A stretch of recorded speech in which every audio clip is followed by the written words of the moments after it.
fellow Nigerians, it is my honor on behalf of the Chief of Defense Staff to welcome you to this monthly press briefing, which will provide details of the Armed Forces of Nigeria's ongoing military operations for the month of February 2026. This engagement serves as a testament to our unwavering dedication to transparency, public accountability, and to disseminate accurate information regarding our efforts to enhance Nigeria's security situation and preserve our territorial integrity. In an era marked by dynamic security challenges, troops have shown resilience and unwavering effort and successes across the diverse operational theaters.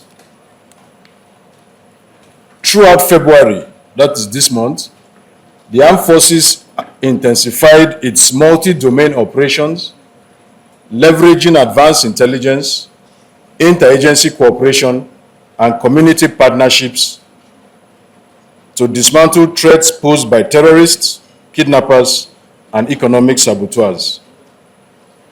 By integrating kinetic strikes with non-kinetic initiatives, such as humanitarian aid, infrastructure support, and dialogue with local leaders, we are building resilient communities which are capable of withstanding adversarial influences. As we delve into the specifics, I assure you that every action that we take will adhere strictly to international humanitarian standards, rules of engagement, and a profound respect for human rights in line with global best practices. The Armed Forces of Nigeria's personnel's discipline remains paramount, and we continue to invest in training and oversight to uphold these principles. Now, let me examine the key developments in each theater of operation, starting with operational activities from the Joint Task Force Northeast Operation Hadinkai. In the Northeast, troops of Operation Hadinkai sustained their kinetic campaign against Boko Haram, the Islamic State West Africa Province, subsequently known as ISWAP, and the Jama'atu Ali Sunnah leader Awati Wal Jihad, subsequently known as Jazz factions, effectively curtailing their mobility and logistical capabilities through joint efforts with hybrid forces, that is, the Civilian Joint Task Force and local hunters. Our ground operations were bolstered by aerial reconnaissance, which targeted insurgent strongholds in remote and border regions. This month, we neutralized calls of terrorists, arrested 85 suspects, facilitated the surrender of 46 insurgents and their families, and rescued 104 kidnapped victims. Significant recoveries of arms, ammunition, and equipment have further eroded terrorist networks, enabling the safe return of displaced persons and revitalizing local economies. A pivotal engagement occurred on the 20th of February 2026 in Kukawa local government area of Borno State, where troops repelled an assault by terrorists equipped with gun trucks, motorcycles, and 5 drones. The ensuing firefight resulted in the neutralization of multiple adversaries and the seizure of weapons, underscoring our offensive posture.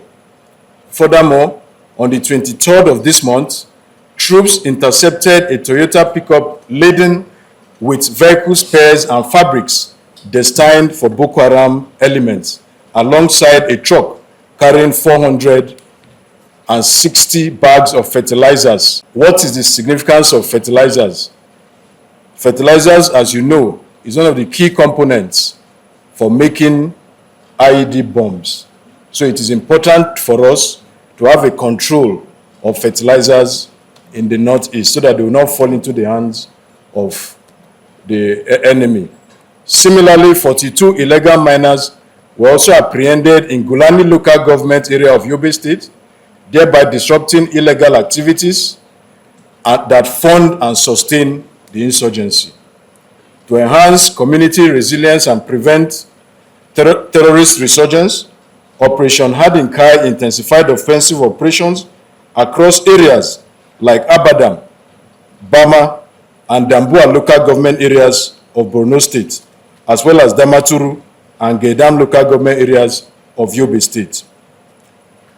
The firefight near Sabsawa village in Borno State on the 21st of this month also saw troops respond with overwhelming firepower to a terrorist incursion, neutralizing several insurgents and forcing the remainder to flee in disarray. These offensives have maintained pressure on the Boko Haram, ISWAP, and JAS elements, denying them safe havens and disrupting their operational cycles. Follow-on exploitation operations across the sectors have further degraded terrorist capabilities through the recovery of arms, ammunition, logistics items, and equipment. In expanding our offensives, troops also executed precision strikes and night ambushes along known infiltration routes, including those from the Cameroon axis, effectively strangling terrorist logistics networks and launch areas. Coordinated air-to-land operations in areas like Limankara, Kukawa, areas of Borno State, and Lamusheri in Yobe State have neutralized dozens of ISWAP fighters, repelled drone-assisted assaults, and destroyed key terrorist camps and supply hubs. By combining decisive offensive strikes with targeted intelligence gathering from the communities, Operation Hardin Kai has systematically dismantled entrenched terrorist networks, paving the way for voluntary return of displaced persons and post-conflict reconstruction. Next is the Joint Task Force Northwest, Operation Fansanyama. Operation Fansanyama in the Northwest has been instrumental in countering terrorism across Kaduna, Katsina, Kebbi, Sokoto, and Zamfara states. By fusing ground maneuvers with air interdiction and real-time intelligence, troops, operational superiority, neutralizing several terrorists,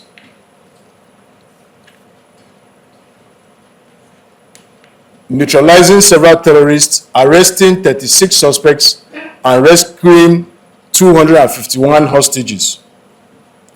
The highlight of troops' activities was on the 21st, when troops rescued 21 victims from Gidan Sarkin Bayero in Musawa local government area of Katsina State, who were abducted on the 19th of this month, and they were safely handed over to authorities in Katsina State. Interception of arms and ammunition caches from gun runners across the theater have severely hampered criminal logistics, reducing the frequency of ambushes and raids. These efforts have also encouraged community dialogues, leading to voluntary disarmament in some areas and bolstering local vigilance networks in others. Building on these kinetic successes, the operation has introduced agriculture security patrols to protect farmlands and headers, mitigating conflicts that terrorists often exploit. These proactive measures, combined with infrastructure repairs in bandit-prone zones, is fostering economic revival and deterring youth recruitment into criminal groups, thereby addressing the root causes of insecurity in the region. It is worth mentioning that the recent donation of 25 armored personnel carriers to Operation Fansanyama by the Zamfara state government has also bolstered the operation's kinetics and response capability. Next is Joint Task Force North Central, Operation Savannah Shield. If you recall, Operation Savannah Shield was just inaugurated in the last few weeks. The operation has extended their presence in Kwara and Niger states, targeting terrorist hideouts in forested and border terrains. Intelligence-driven offensives has been able to neutralize scores of terrorists, rescued several hostages, and recovered substantial arms during a fierce engagement on the 18th of the month along the Kainji-Kwimo Road in Magama local government area of Niger State. The operation has focused on rapid response capabilities and community intelligence, which has curtailed ambushes and abductions in the area. This has created a safer corridor for commerce and travel. All the same, non-kinetic engagements such as stakeholder forums have further strengthened ties with locals, promoting peace accords and early warning systems. To sustain these gains, Operation Savannah Shield has launched fighting patrols into forested areas in collaboration with the state government, focusing on areas used as criminal sanctuaries. In other words, the operations are focusing on those areas.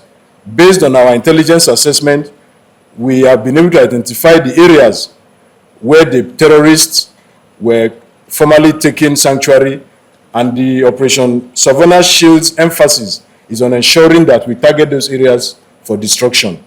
This not only enhances security, but also puts pressure on the terrorists to find sanctuary out of that area. We want to drive them out of that area as much as possible, which is going to contribute to improving the security situation in the area. Let us now look at the Joint Task Force North Central, Operation Enduring Peace in Plateau State, and Operation Wellstroke in Benue State. In Plateau State, Operation Enduring Peace has effectively addressed terrorism, kidnapping, and ethno-religious tensions through robust responses to distress calls. Troops have neutralized several terrorists, arrested 29 criminals, and rescued 22 hostages and recovered arms in multiple raids, demonstrating seamless coordination with the air component and other security agencies. Notably, swift interventions in Babuje and Razat villages of Barkinladi local government area and Jol and Dantanko communities of Riyom and Basa local government areas of Plateau State have quelled farmers and herder clashes, restoring calm via dominance patrols and enforcement of law and order. Enhancing these efforts, Operation Enduring Peace has implemented youth empowerment programs, including vocational training in agriculture and conflict resolution to prevent radicalization and build harmony. These initiatives have been pivotal in transforming the conflict zones into areas of incremental, peaceful coexistence. We are not saying that the issue has been resolved totally. However, great progress has been made, and I think that is what we should take away from our operations for February. Now to Operation Wellstroke, which covers Benue, Taraba, Nasarawa, and parts of Kogi State. It has tackled farmer-herders disputes, banditry and kidnappings with offensive raids and patrols. Successes include neutralizing terrorists, arresting 49 suspects, rescuing 32 hostages, and recovering of arms. The arrest of a key terrorist on the 21st in Sarkin Kudu, Ibi local government area of Taraba State, yielded the recovery of arms, magazines, ammunition, and 2,440,000 naira only, while a wanted logistics supplier was apprehended on the 23rd of February in Tajimi, in Lokoja local government area of Kogi State. These disruptions have impacted criminal finances and encouraged criminals to surrender to the security forces. Complementing our kinetic activities, Operation Wellstroke facilitated inter-community dialogue and market security enhancements boosting trade and reducing economic vulnerabilities that often fuel crime. We all know that most of this crime is actually related to issues of economic vulnerabilities. So the operation feels that by complementing the government efforts, it could probably reduce the crime rate in its area of operation. Now to Joint Task Force South-South Operation Delta Safe. In the South-South Operation, Delta Safe has ramped up anti-oil theft measures, arrested 59 criminals, rescued hostages, recovered 144,050 liters of crude oil, and 31,601 liters of automated gas oil, and destroyed 32 illegal refining sites. Working together, the maritime and land components, as well as other security agencies, dismantled crude petroleum processing equipment, thus safeguarding our national assets. Following the arrest of 2 suspected gun runners on the 21st in Ogep in Yakuru local government area and Adim in Biase local government area of Cross River State, troops in close collaboration with the Department of State Services conducted a targeted raid on the 25th at a suspect's residence. The operation yielded significant recoveries, including 1 locally fabricated pistol components, specialized fabricating tools, and a substantial cache of assorted ammunition. In a related development, during the same intelligence-driven operation, troops arrested 1 person at his residence, recovering 3 additional locally made pistols, 1 semi-automatic fabricated pistol, 1 rifle bayonet, and 1 rifle barrel.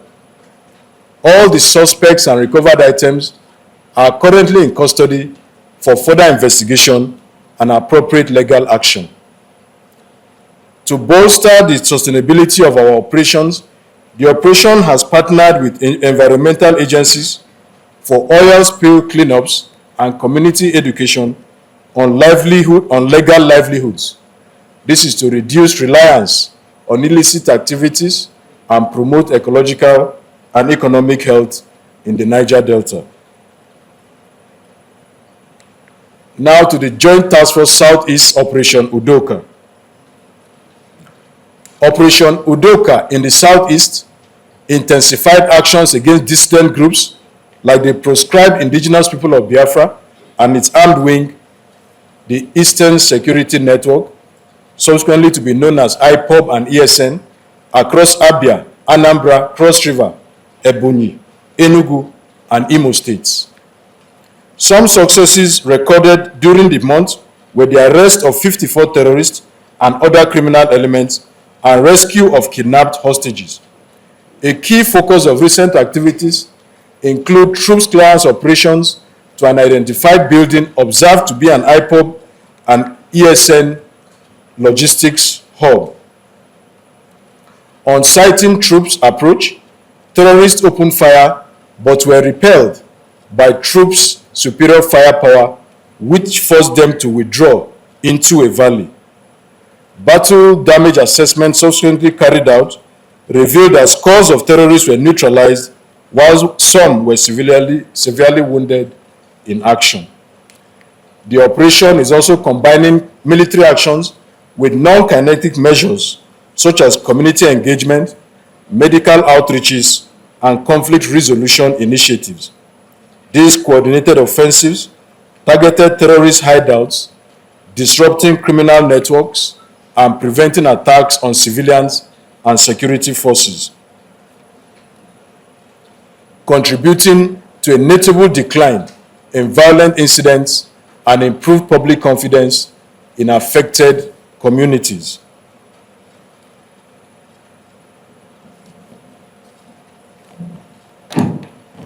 In conclusion, the armed forces of Nigerian troops across all the theaters maintain